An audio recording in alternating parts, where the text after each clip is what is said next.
Hi guys, this is Alea Jen and welcome back to my YouTube channel. So for today's video, magchichika lang tayo. Naranasan nyo na bang malate ng gising? So, yung oras kasi ng gising ko dapat is 5:40, ganyan, ng umaga. Kasi magluluto pa ako ng kanin, magtututbrush pa ako, ganyan. So, ngayong araw, nag-alarm ako, tumawad pa nga 5:47 yung alarm ko. Tapos, parang nananaginip lang ako.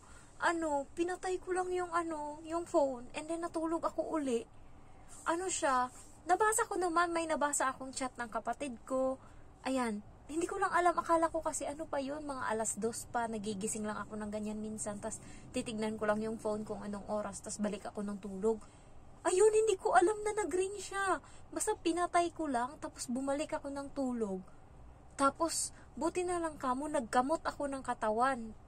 Ewan ko, siguro way na din ni God yun. Nagkamot ako and naramdaman ko yung sakit sa kamot ko. Kaya nagising ako and paggising ko 6:16 na, my gosh. Diretso agad ako baba dito, wala na. Tapos nakadamit pa akong pantulog, as in. Tapos walang bra, ganyan. Punta agad ako sa kusina. Yung kanin, magluluto pa akong kanin, 7:00 dapat tapos na ako. 6:55, 6:50 tapos na dapat. So, ang kanin is hindi ko na maasikaso yan. Ang ginawa ko siyang quick. Iba pa naman yung luto pag quick, 'di ba? Para siyang may bigas pa din na halo, parang may bigas pa na malalasan mo pa yung bigas. Kapag kasi regular na saing is 45 minutes. Kapag quick or madalian, 20 minutes lang yung niluluto sa rice cooker. Kaso nga lang, may hilaw-hilaw pa. So, ginawa ko, kinwake ko siya. Tapos yung heater, 30 minutes yun bago kumulo. Kailangan malagyan ko ng tubig yung bata. Ganyan, masikaso ko. So, ayun, minadali ko talaga. Tapos sinalang ko na din yung yung oven. Inon ko na din yung oven. Buti na lang yung ulam ng bata ngayong araw is shrimp lang. Ipiprito ko lang. Kung nagkataon na ko yan, yung oven pa yung gamitin ko sa pagluto ng karne. Katulad ng minsan, 30 minutes pa yung ginugugol ko dyan. Hindi ko na talaga masikaso. Kasi may mga prutas pa ako nahihiwain. So, ayun, madaling-madali talaga. And thankful ako kay God. Kasi kahit papano, hindi ako nakabasag ng gamit, ganyan. Tapos ko na mag-asikaso pa ako ng uniform ng bata. Lalagay ko pa yan sa pack lunch. Tapos mag-o-oven pa ako ng tinapay. Tapos magluluto pa ako ng gulay. Ang pagkain kasi ng bata is kanin, isang karne, tapos 2 klase ng gulay, tapos prutas, tapos yung amo ko lalaki prutas din. Tapos handa ko yung uniform niya, tapos handa ko na din yung tinapay niya kasi ako nagluluto ng tinapay. Tapos, ay Diyos ko, buti na lang saktong 7, natapos ako. Ang ginawa ko kasi quick yung pagkaluto ko ng kanin, so may hilaw-hilaw pa. Ini-start ko uli yung kanin kasi pwede mong i-start uli sa yung parang sa regular na luto. So, at least umiinit yung lagayan. Pwede may time siya na maluto pa konti. Buti na lang nung pag ko nasandok mo, luto yung kanin kaso parang mahaghag siya ba, hindi siya dikit-dikit, ganun. Pero okay na yun kaysa sa hilaw. So, thankful ako, hindi ko sinabi sa amo ko. Tapos nung medyo tapos na konti, tsaka ako nag-toothbrush.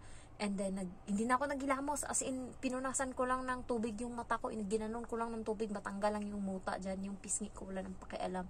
Tapos, tinapon ko lang dito yung damit ko sa loob ng kwarto. Tapos, lumabas ako. Sakto yung amo kong babae. Pumasok dito sa kwarto. Sinarado ko pa naman yung bintana kahapon kasi nga malamig. So, yung amoy ng kwarto, hindi mo maintindihan.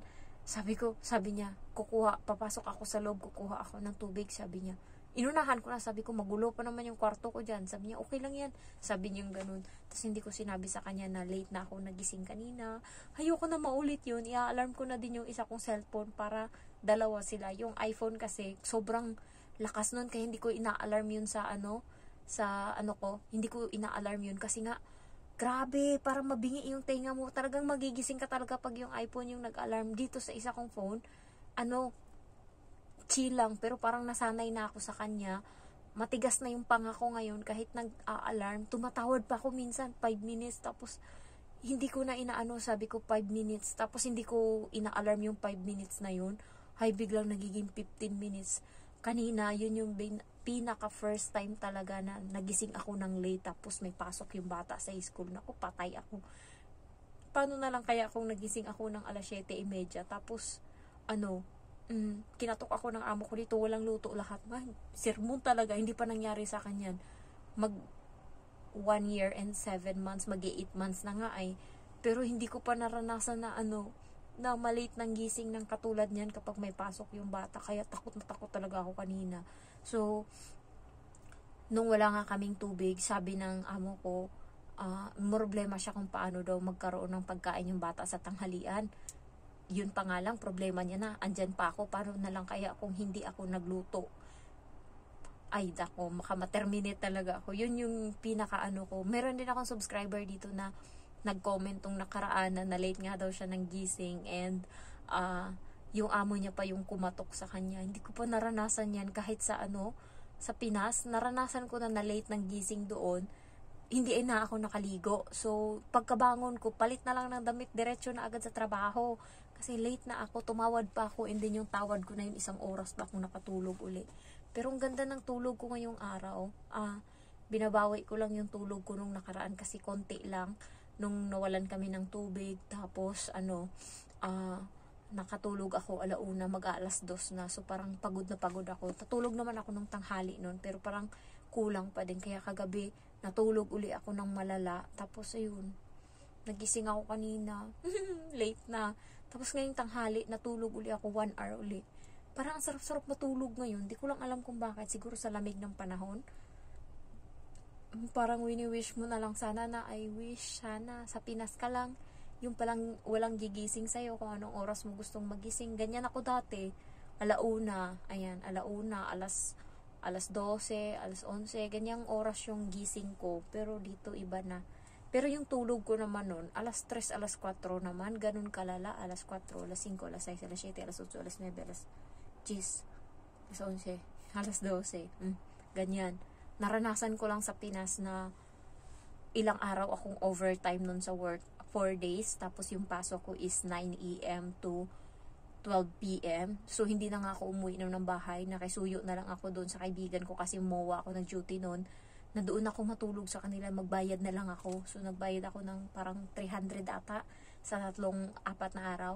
Magbayad na lang ako kasi malapit lang sila MOA. Tapos, Baklaran lang yung nila, yung tirahan nila. So, hindi na ako gagastos ng pamasahe na katulad nung sa Quezon City ako, na pipila pa ako sa train, baka mamaya magkaaberya yung train, malate ako, alas 9 pa naman. Tapos yung gising ko dun is alas 9 na, or alas 8:30, tapos alas 9 yung pasok ko. Pero pag dun ako sa Quezon City manggaling is alas 7:30, gising na dapat, naligo na, dapat alas 8:30, alis na.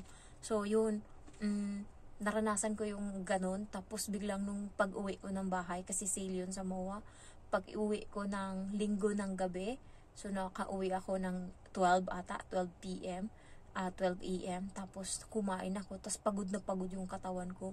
Wala na, diretso na ako tulog.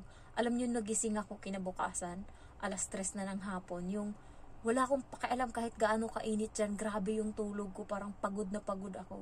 So, sabi pala talaga guys, kung kulang ka sa tulog ng mga ilang araw, ang bawi niyan is hindi lang isang tulog na bawi. Ilang araw ka ding babawi ng tulog. So, ayun. Yun talaga yung problema dito. Yung sinusukuan ko lang dito sa Hong Kong is yung tulog talaga. Okay lang na mabigat yung trabaho, okay lang na pero yung tulog, yun yung wala dito. Yung grabe yung tulog ko, okay pa nga tong sa akin eh. Meron pa akong 5 hours mahigit. Pero yung ibang katulong, katabi nila yung bata matulog, yung tulog nila is tulog manok. 2 hours, 3 hours, gising na naman. So, ganun, papadidiin mo yung bata. Yung mga nanay kasi dito guys, tulog lang yan sila. Katabi ng bata is yung yaya. So, yun. Na-share ko lang. Maswerte pa din ako compare sa iba. And ngayon, ito yung pinaka-maaga kong tapos alas 10. Saktong alas 10. Tapos na ako maligo. Tapos na lahat. Kasi nga, wala yung amo kong lalaki. So, yung hinandaan ko ng pagkain, yung amo ko lang na babae, tsaka yung bata. So, madali lang. Maarte lang pag nandyan yung lalaki, madaming mga pagkain na niluluto. And guys, namamanhid yung kamay ko dahil sa luto, tapos hugas, o di kaya luto, tapos diretso ligo. So, yun, namamanhid na naman. Nawala to nung walang pasok yung bata, tapos wala ako masyadong luto kasi sa labas sila lahat kumakain. Ngayon bumalik na naman yung manhid na pag kinulo ko siyang ganun masakit siya. So yun, na-share ko lang. Share nyo din dyan sa may comment kung naranasan nyo rin bang late na magising na ayan kinakatok ng amo.